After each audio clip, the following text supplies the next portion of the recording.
Prozradíme vám, kdo se stal Miss Švestková dráha 2023. V legendách se zaměříme na Kyklopa. A v úžasných návratech si pustíme film Hospodárnost jízdy motorové trakce. Ahoj lidi, tak jsme se v redakci magazínu Pozorovák rozhodli, že absolvujeme akci, jakou jsme ještě nikdy v životě neabsolvovali.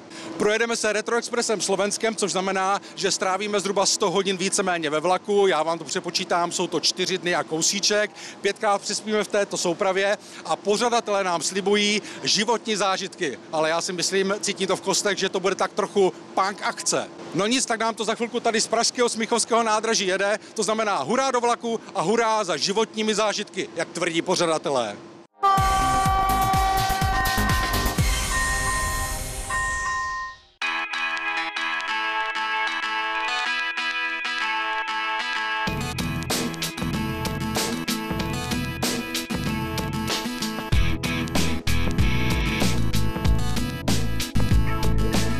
Pojďte se podívat, v čem budeme 4 dny tady s kameramanem žít, takže lůžkové kupé, 3 lůžka, ale my využijeme pouze 2, tady je skřínka, ale nic v ní není.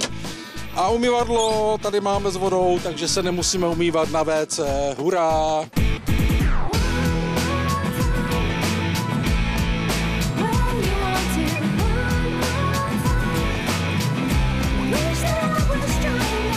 Tak ahoj, já jsem Bernard a já tady organizuju 2. ročník Retroexpressu. Je to akce, která už se koná po druhé, loni jsme měli 1. ročník a momentálně se nacházíme na nočním návozu z Prahy do Vrůtek. Zajišťuje žehlička 110 021. Zítra nás čeká Bardotka od Východočeské dráhy 749 247. Tu můžeme vidět na výkonu od Vrůtek.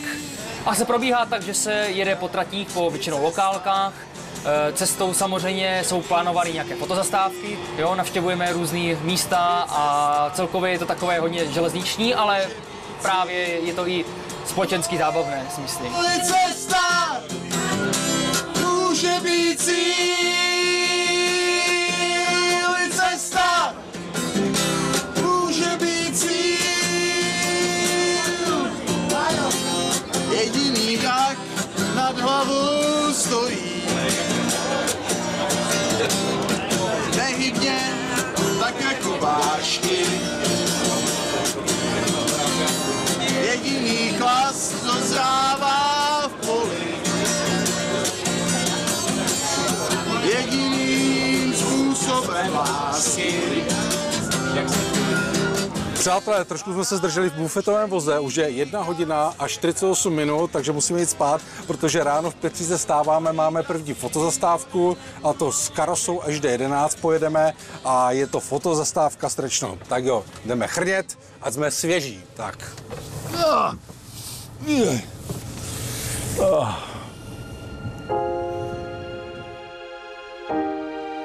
Je pátek brzo ráno a konečně jsme na Slovensku, konkrétně železniční stanice Čadca a čeká nás naše první atraktivní fotozastávka. Míříme nejdříve retroautobusem,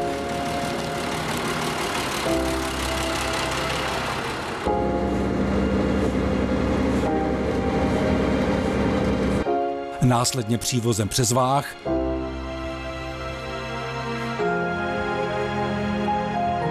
a nakonec pěšky na Fotoflek pod Strečnem, kde počkáme na náš Retroexpress Slovenskem. Tá pieseň v mou chýba mi ako sol.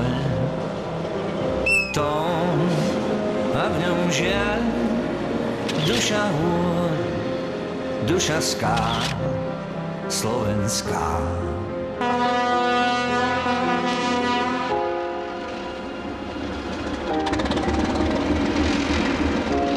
Toto už je viadukt v Telgártu. Za chvíli uvidíte Chmarošský viadukt a tak dále. Fotozastávek bylo plno a železniční příznivci, kteří jeli za kvalitními fotografiemi, své fotoaparáty téměř zavařili. Prostě a jednoduše museli mít nafoceno naprosto vše. A když se dozvěděli, že kolem Retroexpressu Slovenskem pojede něco atraktivního, nenechali si to ujít. S tou piesňou znie vzdialené volanie. Viem, mám ju rád, roztopí srdce ľad postýkrát. Tak chlapi, jak se jede? No krásně, jezdíme tady po slovenských lokálkách, počasí nám vychází až na jeden den, já si myslím, že maximální spokojenost. Střídáme se celkem 3, 2 jsme tady od východočeské dráhy, jeden strojvedoucí je tady slovenský, který nám tady dělá navíc i pilota po těch lokálkách, pač neznáme všecko. Byly obavy nebo nebyly obavy z tak dlouhé cesty, co se týká technických věcí a tak? Vůbec ne, my jsme na takovéto věci zvyklí.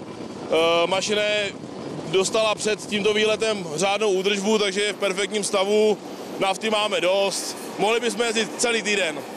Tak nějaký veselý zážitek z natáčení? Určitě máme, bohužel někteří cestující jaksi neví, kdy mají být ve vlaku a ne, tak párkrát se nám stalo, že jsme někomu ujeli. Včera nám ujel vlak v Margecanech, tak jsme ho honili jiným vlakem, bylo to moc krásný.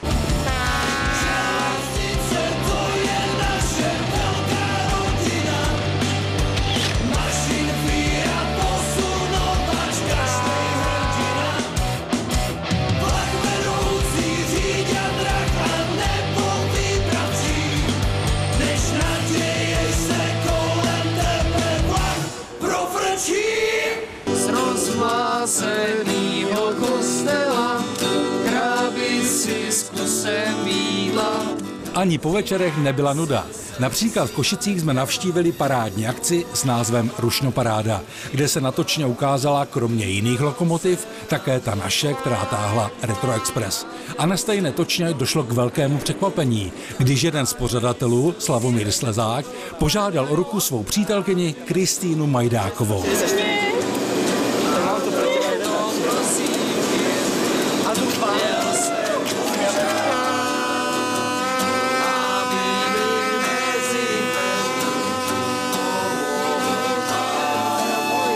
Ale zpět k táboráku, kde jsme si mohli potrénovat hlasivky, samozřejmě, že nechybělo pivko a gurmáni si mohli opéct nějaký ten špekáček.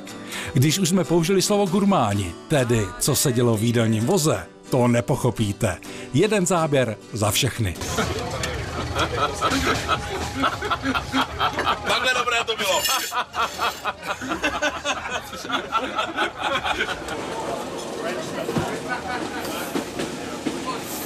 Mami, promiň, je výborný.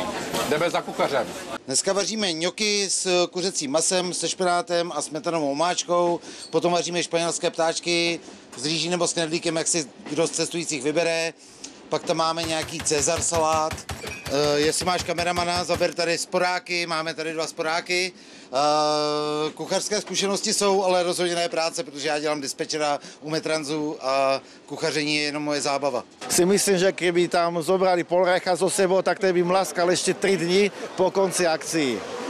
Jak pořadatelé slíbili, tak také splnili. Zážitku máme za těch ujetých téměř 2100 kilometrů nepočítaně. Ostatně, pojďme se zeptat příznivců železnice, kteří jeli Retro Expressem Slovenskem. Akce se mi líbila velmi, úžasná partie lidí, skvěle vybrané tratě. Ta akcia je úplně fantastická, je to splnený detský sen, prejsť v podstate skoro na staré kolená. Všetky vedľajšie trate na Slovensku, ktoré už niekoľko rokov nefungujú, sú uzavreté. Nikdy som si nemyslel, že to bude ešte raz možné. Páčilo sa mi to, lebo vlak so stiahovacími oknami, super prostredie, vyšlo aj počasie, chvála Bohu. A ešte jedna vec, že aj člověk tu stretol super ľudí. Hrozně jsem se na to těšil, akce byla báječná. Hrozně fandím těm mladým organizátorům. Jsem moc rád, že taková generace vyrůstá. Těším se na opakování příští rok.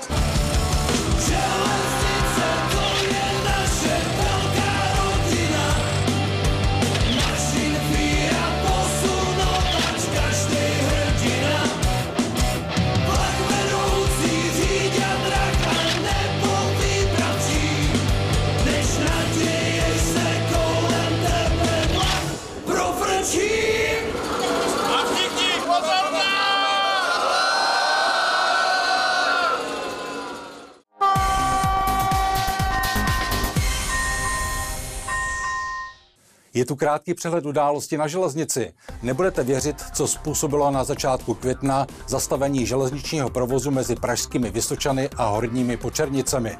Celkem 11 průstřelů objektu zabezpečovacího zařízení, kdy střelba poškodila instalované technologie. Vyšetřovatelé správy železnic na místě přistihli podezřelého, kterého rovnou předali policii České republiky k dalšímu řízení. Kompetenční centrum, tedy moderní laboratoř na kolejích, vznikne na tzv. Kopidlnce, tedy na trati Kopidlno-Dolní Bousov. Zřídí ji společnost AŽD s fakultou dopravní ČVUT v Praze s cílem rozvíjet a edukovat zájemce o železniční průmysl a současně prezentovat svou kompetenci a vlastní vysoce moderní české technologie širokému okruhu zájemců z řad studentů při konkrétních výukových programech. Obrovské úsilí každý rok vynaloží Správa železnic při řešení problému jménem padající stromy do kolejiště při silném větru a bouřkách. Od listopadu loňského roku do konce letošního března, tedy v období vegetačního klidu, odstranila z dopadové vzdálenosti od tratí porost, který odpovídá v přepočtu 489 826 stromům, což je o 25 000 stromů více, než tomu bylo v předchozím vegetačním období. Železniční trať Strakonice-Vimperk oslavila 130. výročí. Štifterův pošumavský železniční spolek s dalšími organizátory připravil bohatý program s jízdami zvláštních vlaků, drezíny či historického autobusu, výstavou lokomotiv a mechanizace, setkáním silničních vozidel a hasičské techniky a možnosti navštívit depozitář Lampárna ve Vimperku. Chystáme podrobnou reportáž do dalšího vydání magazínu Pozor vlak. A teď se podíváme na 3 příspěvky našich diváckých reportérů. Roman Brdlík v Rovensku pod Troskami v rámci 80. výročí výsadku paraskupiny Antimony na území protektorátu Čechy a Morava, který měl v roce 1942 obnovit spojení mezi domácím odbojem a exilem, natočil jízdu parního vlaku taženého strojem 310 0134.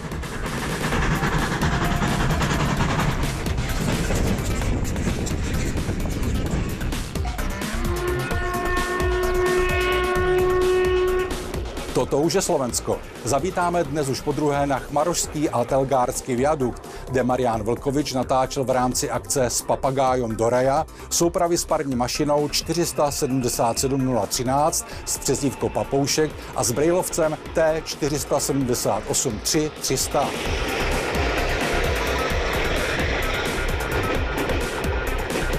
A ještě jedno Slovensko, tentokrát oslava 150 let provozu na trati Bratislava-Trnava. Adam Filipy natočil zvláštní vlak tažený parní lokomotivou 555 3008 mazutkou. Pokud se i vy chcete stát diváckým reportérem magazínu Pozor vlak, posílejte své příspěvky přes www.uskovna.cz na e-mail pozorvlak@azdd.cz. Děkujeme.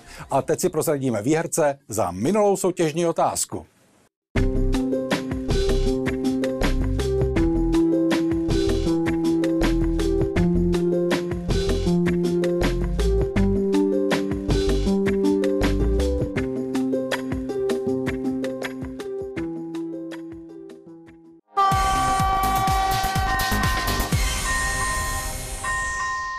Klára Pružincová, Nikol Kán, Barbara Kuželová, Denisa Pazderová, Nikola Jinčová, Marie Krobová, Lucie Cimrmanová, Valerie Herianová, Andrea Žitná, Aneta Svárovská, Natálie Švengalová, Aneta Vačiliová.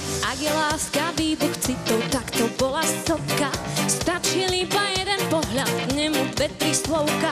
Která z 12 představených dívek a žen bude první drážní miss v České republice, tedy Miss Švestková dráha 2023? To byla otázka, kterou si na začátku finálového večera, který se odehrál 20. května na hradu Litoměřice, pokládal každý nejenom v sále, ale také u přímého přenosu, který diváci mohli sledovat na Facebooku Švestkové dráhy, ale i pořadatelské společnosti AŽD.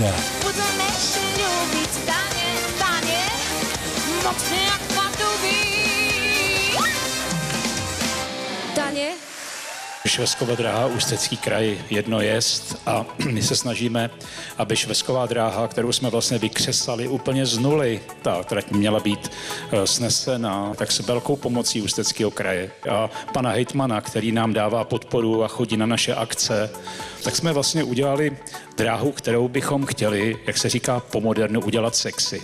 Sexy nejenom pro mladé, ale pro všechny generace. Proto děláme všechny tyhle akce a mám velkou radost, jestli se nám podaří i dnešní večer. Ale k tomu právě jako patří i ty krásné ženy, které AŽD vždycky představilo, minimálně aspoň na kalendáři, který jsem dostala, byly moc povedené, moc hezké.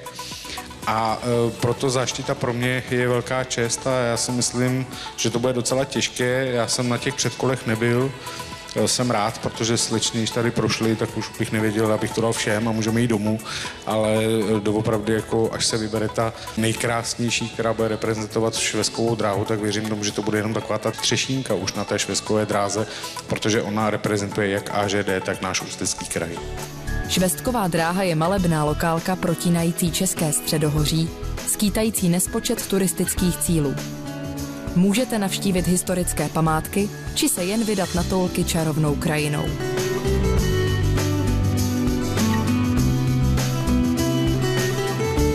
Ať už jedete do práce, do školy nebo o víkendu na výlet, vyškolený a milý personál se postará o vaše maximální pohodlí.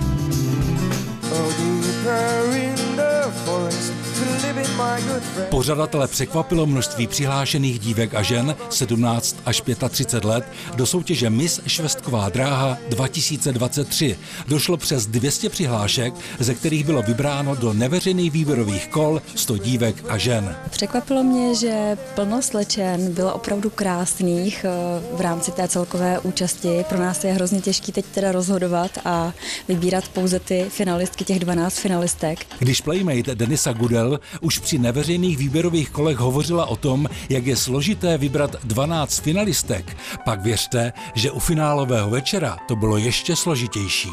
Každého z 9 porotců totiž oslovilo něco jiného. Někdo dal na promenádu v plavkách, jiný na volnou disciplínu anebo na sympatičnost při rozhovorech, což potvrdila Miss České republiky 2002 Kateřina Průšová. Je to samozřejmě těžký, protože každý z nás má jako ten subjektivní pohled na tu ženskou krásu a já jsem samozřejmě profík, který to dělá 23 let, takže já nehodnotím jenom vnější krásu, ale i vnitřní. Pro mě ta žena musí mít nějaký přesah.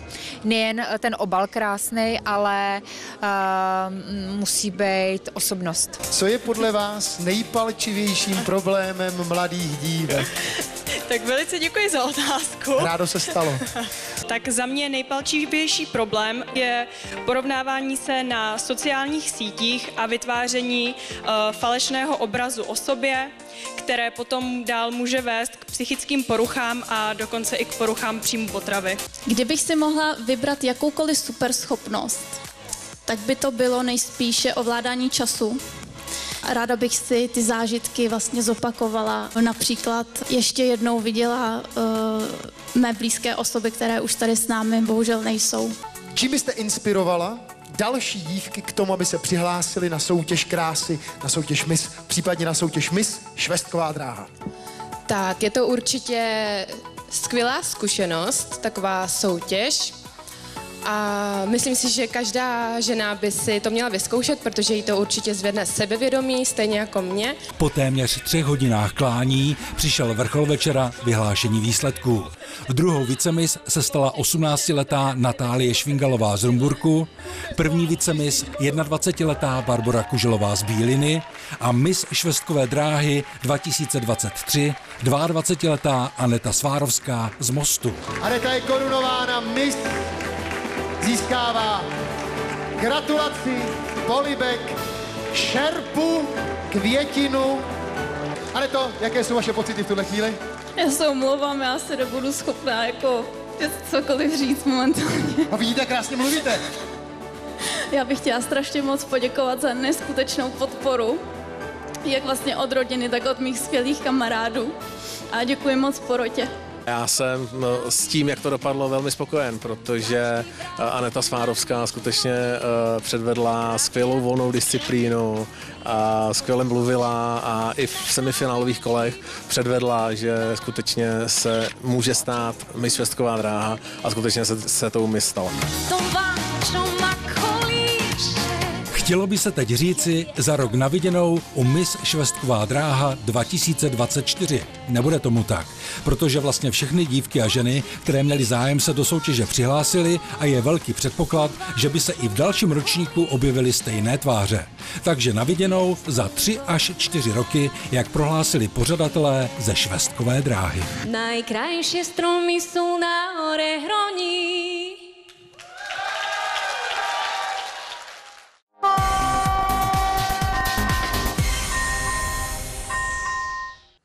Ahoj všem. Každý z nás má mezi lokomotivami svou suverénně nejoblíbenější. V mém případě je to Kyklop T499-002. Pamatuji, jako by to bylo včera, když mě co by 14letého kluka nechtěla máma pustit na velké železniční oslavy v České Třebové v roce 1995. Ale já prostě musel aspoň jednou v životě vidět Kyklopa na vlastní oči. To jsem samozřejmě ještě netušil, že budu o 20 let později, už jako zaměstnanec Výzkumného ústavu železničního, přímým svědkem jeho zmrtvých stání a že dokonce budu mít tuto lokomotivu na starost po stránce zajišťování údržby a pohonných hmot. Pojďme si dnes společně představit tuto unikátní lokomotivu podrobněji. Vývoj budoucí řady T499-0 byl v ČKD Praha zahájen v roce 1967 na základě parametrických požadavků vzešlých ze studie Výzkumného ústavu dopravního, která se zabývala budoucností vozby vlaků na neelektrizovaných československých tratích. Státní dráhy ale v té době o takovou lokomotivu nestály, protože pro zajištění osobní dopravy v motorové trakci počítali výhradně s mnohasetkusovými dodávkami známých brejlovců řady T478-3 a pilštyků T466-0 a výhledově ještě s menším počtem šestinápravových lokomotiv o výkonu 3600 koní s 16-válcovou verzí motoru o vrtání 230 mm pro nejtěžší rychlíky a expresy. První prototypy původně pro export uvažované řady T499-0 měly být vyrobeny v roce 1972. To by ale do jejich vývoje nesměla zasáhnout řada vlivů, které jejich realizaci značně zpozdily. Šlo například o požadavek na zvýšení maximální rychlosti z původních 120 na 140 km za hodinu v duchu tehdejšího úkolu zvyšování rychlosti na železnici, což ale v praxi znamenalo vývoj úplně nového pojezdu. To, stejně jako i řešení střídavě stejnosměrného přenosu výkonu, použití elektrického vytápění vlaku, elektrodynamické brzdy a moderních automatizačních prvků v řízení, řadilo typ T499-0 už do tzv. třetí generace motorových lokomotiv ČKD.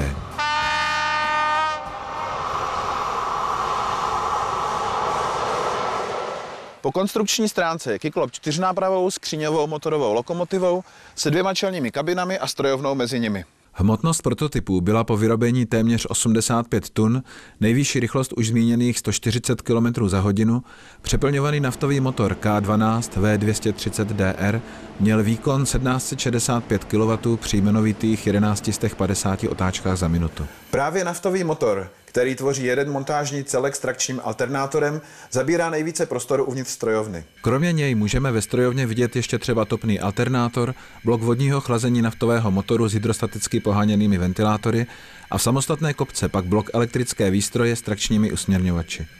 Nechybí samozřejmě ani kompresor, blok brzdy a pneumatické výstroje a ventilátory chlazení trakčních motorů. Odporníky elektrodynamické brzdy jsou zabudovány pod střechu lokomotivy. Ovládání lokomotivy strojvedoucím z některého z řídících pultů je nepřímé, prostřednictvím volantu řídícího kontroléru, který má 13 výkonových stupňů pro jízdu a 8 pro elektrodynamické brždění.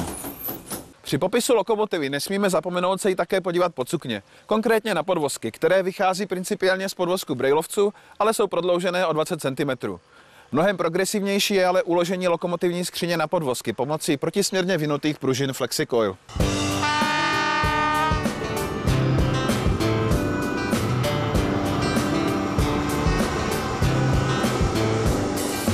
Pružiny se ukrývají také uvnitř kol Kyklopa. Jsou jakýmsi mechanickým kompenzátorem, který má za úkol zmírnit rázy při záběru kol. Jak už bylo řečeno, první 2 prototypy kyklopů, které po řadě průtahů opustily brány pražské lokomotivky ČKD v roce 1974, nebyly původně určeny pro potřeby státních drah. Až v roce 1971 se díky zadání tehdejšího federálního ministerstva dopravy začalo s jinou mutací řady T499-0 počítat i pro provoz na tratích ČSD namísto zmiňované 6nápravové lokomotivy. Nezbytnou podmínkou pro tuto drážní verzi kyklopů ale bylo nepřekročení hmotnosti 20 tun na nápravu, protože právě ta byla pro velkou část tehdejších tratí limitní. To by však s ohledem na skutečnou váhu už vyrobených prototypů znamenalo celou lokomotivu výrazně překonstruovat a opakovat časově i finančně náročné zkoušky. A v těch se příliš nedařilo ani 2 už existujícím zkušebním strojům T499-0, 001 a 002, které se po vyrobení testovaly jak na zkušebním okruhu v Cerhenicích, tak i v běžném provozu, třeba na expresu Ostrava. Přestože její zkoušky byly nakonec i přes řadu různých problémů a přerušení vyhodnoceny jako úspěšné, do dalšího osudu vylehčeného sériového pokračování těchto lokomotiv významně zasáhla tzv. První světová ropná krize, kdy se vlivem kartelové dohody zemí, které produkovaly až 2/3 světové ropy, skokově navýšily ceny nafty.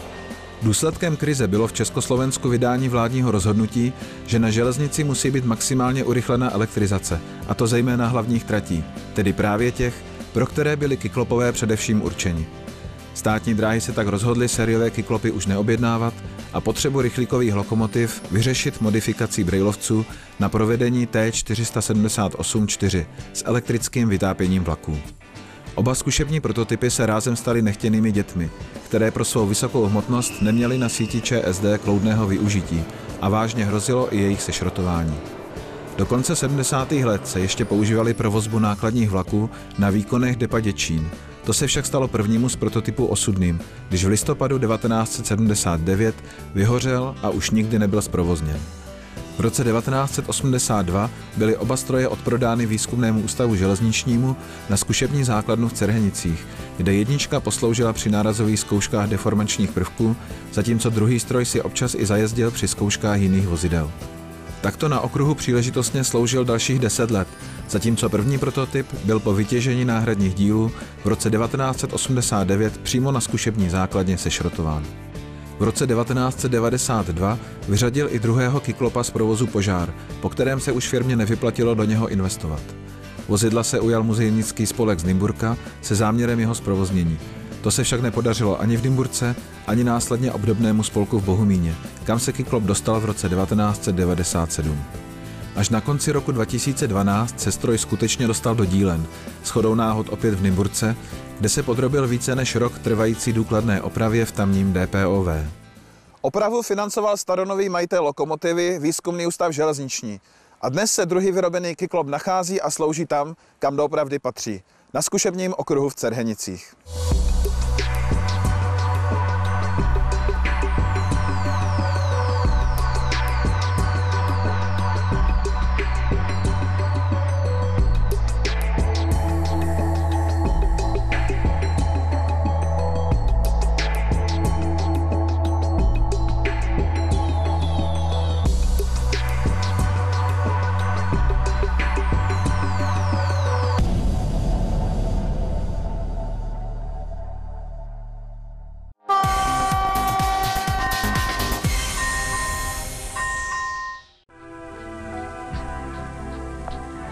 Lokomotiva rozjíždí těžký vlak, působí silou na spřáhlo, táhne zátěž po dráze a tím koná práci. Lokomotiva konající práci vydává energii, kterou musí z nějakého zdroje načerpat. Elektrická lokomotiva odebírá sběračem z trakčního vedení elektrickou energii. Motorová lokomotiva čerpá před jízdou do nádrže palivo pro svůj naftový motor. Oba typy lokomotiv mění tuto prvotní energii na energii mechanickou, na trakční práci. Přeměna energie na užitečnou trakční práci je ovšem provázena značnými ztrátami. U pohybujících se dílů strojů je snižujeme na nejnižší možnou míru mazáním všech kluzních částí. Sledujme energetické ztráty motorové trakce podrobněji. Ze 100% přivedené prvotní energie ztrácíme při práci spalovacího motoru 27% jeho chlazením, dalších 27% výfukovými plyny, 8% třením v ložiskách a chodem pomocných pohonů na lokomotivě. Z celkově dodané energie zbývá tedy 38% užitečné trakční práce. Máme-li zajistit hospodárné využívání energie motorovou trakcí, musíme nejprve důkladně poznat zákonitosti jejího provozu. S dnešním filmem Ústředního dopravního institutu jsme začali na pražském hlavním nádraží. Z lokomotiv na záběrech vidíme Bardotku, Krysu a také brejlovce T478 4007. Tento stroj byl vyroben v ČKD Praha v roce 1978 a patřil depu Plzeň. Pod číslem 754 0073 dodnes jezdí nyní u Českých drah v Brně Maloměřicích. Má přezdívku James 007. Teď se ale přesuneme do Cerhenic na železniční zkušební okruh. Trakční vlastnosti lokomotiv a jimi vykonanou práci měříme složitými zařízeními dynamometrického měřícího vozu Výzkumného ústavu železničního.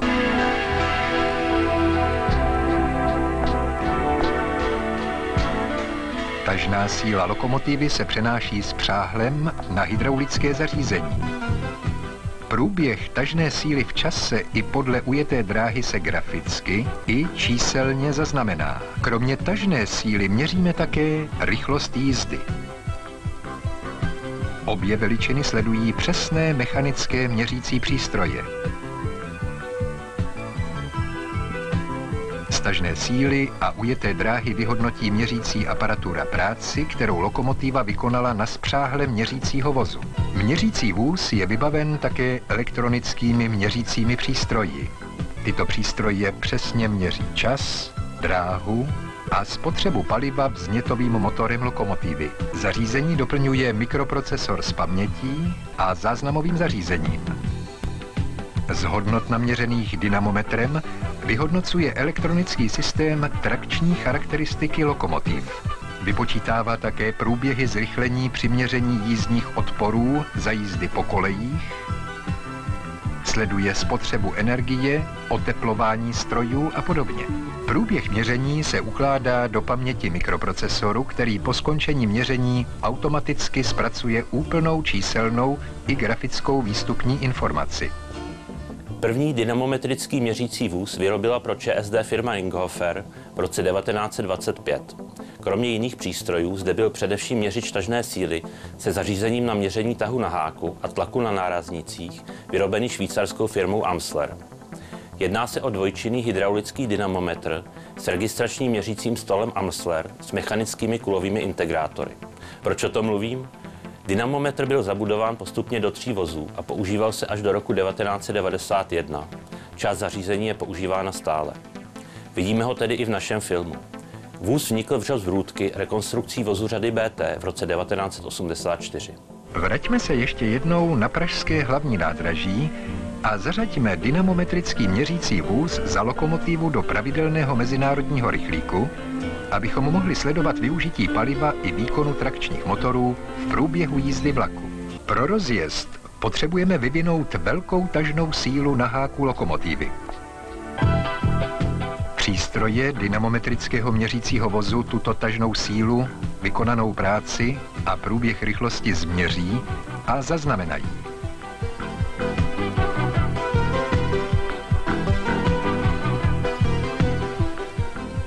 Hnací vozidlo musí vykonat práci, která se rovná výsledné pohybové energii jedoucího vlaku.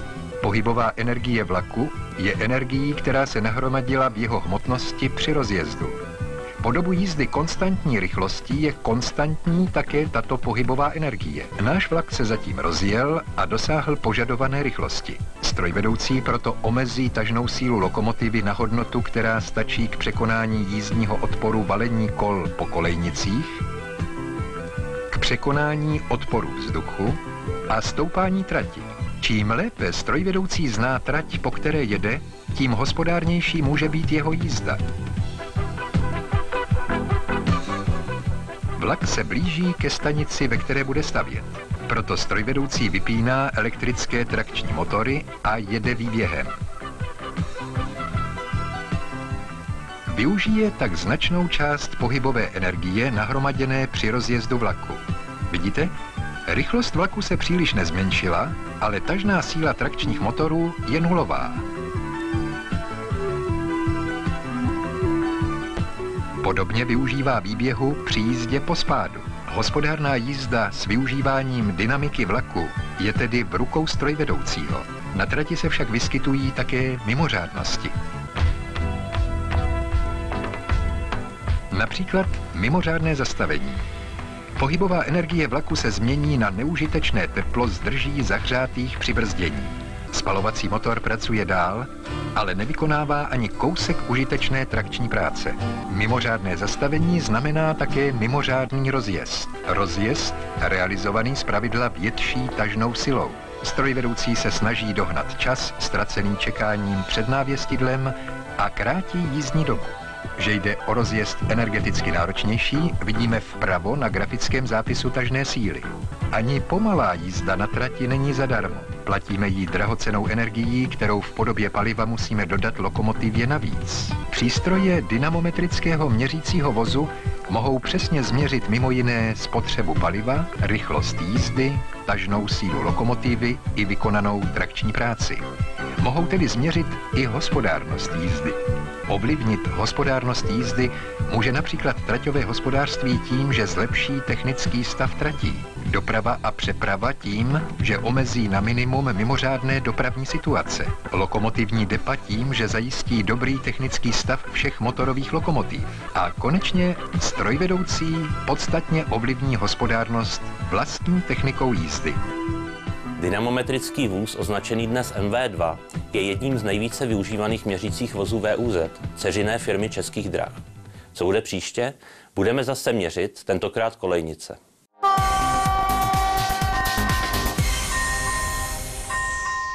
Chcete vidět své fotografie v pořadu Pozor vlak? Pak sledujte naše fotovýzvy na Facebooku.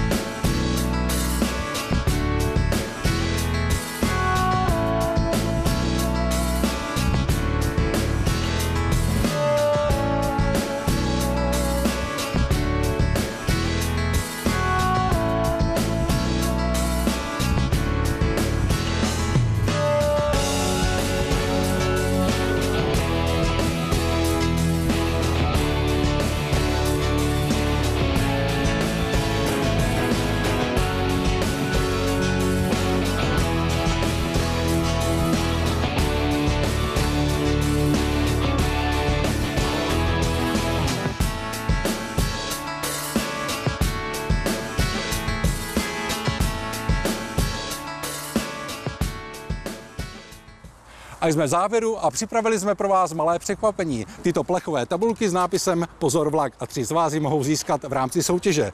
Otázka zní, jak se jmenuje Miss Švestková dráha 2023. Správné odpovědi posílejte na adresy uvedené na obrazovce, a to do 15. června 2023. Tak jo, mějte se krásně a železnici zdar.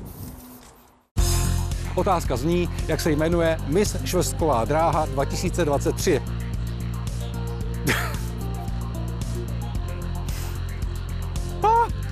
Tak ještě jednou. Po konstrukční stránce je Kyklop 4nápravovou motorovou lokomotivou. Já tady jsem propadl. Málem jsem byl ve vodě. Je to strašný chaos, já vůbec nevím, co mám říct. Ahoj lidi, tak jsme se v Tady točíme. Ale jen fakt, tak dělá.